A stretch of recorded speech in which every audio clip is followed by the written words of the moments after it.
یاد رکھیے کہ جب پہلے احادیث کا انکار کرتے تھے یا وہ لوگ جو اللہ تعالیٰ کی صفات کو نہیں مانتے ان میں تعویل کرتے تھے تو وہ اپنی طرف سے روایت کو گھڑتے تھے.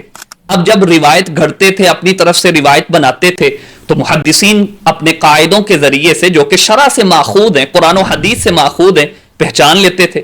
اب یہ جھوٹے کہلواتے، وضاعین کہلواتے اور کذابین کہلواتے، معاشرے کے اندر بھی عزت جاتی رہتی اور محدثین کے ہاں بھی جرا ان کے اوپر ہوتی، اور ان کے لیے یہ بڑا درد سر بن گیا تھا کہ ہم نے اپنے جو مسلک ہے، منہج ہے، اس کو بھی تقویت دینی ہے، اللہ تعالیٰ کی صفات کا بھی انکار کرنا ہے. مسلمانوں کے اندر خاص طور پہ جو بدعتی گروہ تھے انہوں نے بدعت کی ترویج کے لیے بھی کچھ نہ کچھ کرنا تھا.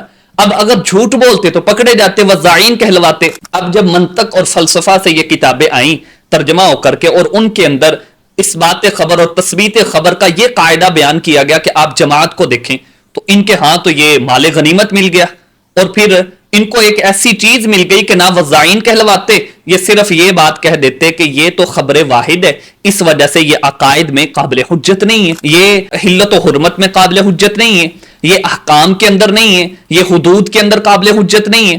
تو اس وجہ سے انہوں نے اس کو پروموٹ کرنا شروع کر دیا، حالانکہ یہ محدثین کی چیز نہیں تھی. اور خبر واحد کے بارے میں یہ کہا جانے لگا یہ تو ایک ظنی چیز ہے.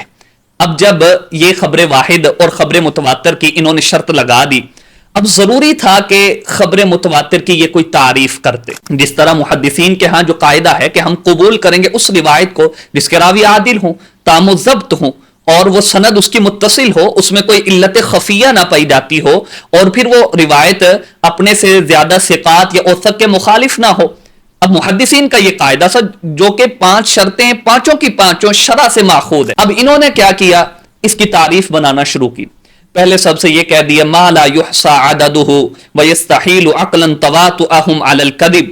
ایک بڑی جماعت اس کو روایت کرے. وہ اب جب یہ بات کہہ دی کہ بڑی تعداد روایت کرے اور اس کو محصور نہیں کیا گیا، اب تو جتنے بھی افراد آ جائیں اسی کے اندر آتے تھے. یعنی وہ خبر واحد ہی رہتی تھی. اگر 100 بندے روایت کر رہے ہیں اور ایک روایت کو 1200 بندہ یا 1000 بندہ روایت کر رہا ہے تو 100 والی تو خبر واحد ہی رہ گئی.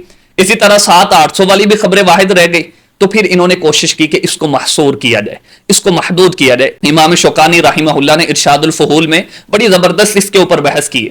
پھر کیا کیا جی کہ ہم یہ کرتے ہیں کہ 313 کا عدد جو ہے اس کو قرار دے دیتے ہیں کہ اگر اس تک راوی پہنچ جاتے ہیں تو وہ خبر متواتر ہو. 313 کا ہندسہ ہے. اس کو کیوں لیا گیا؟ کیونکہ جی جنگ بدر کے اندر صحابہ کی تعداد یہ تھی. اب پھر اس کے اوپر مذاق بننے لگا تو 70 کا عدد لے آئے کہ 70 اگر ہوں گے تو پھر 70 راوی ہیں ایک روایت کو روایت کرنے والے تو وہ خبر متواتر ہے. 70 کا عدد کیوں ہے جی کہ آپ صلی اللہ علیہ وسلم نے 70 قراء کرام کو بھیجا تھا اور چلتے چلاتے 10 پہ آ گئے.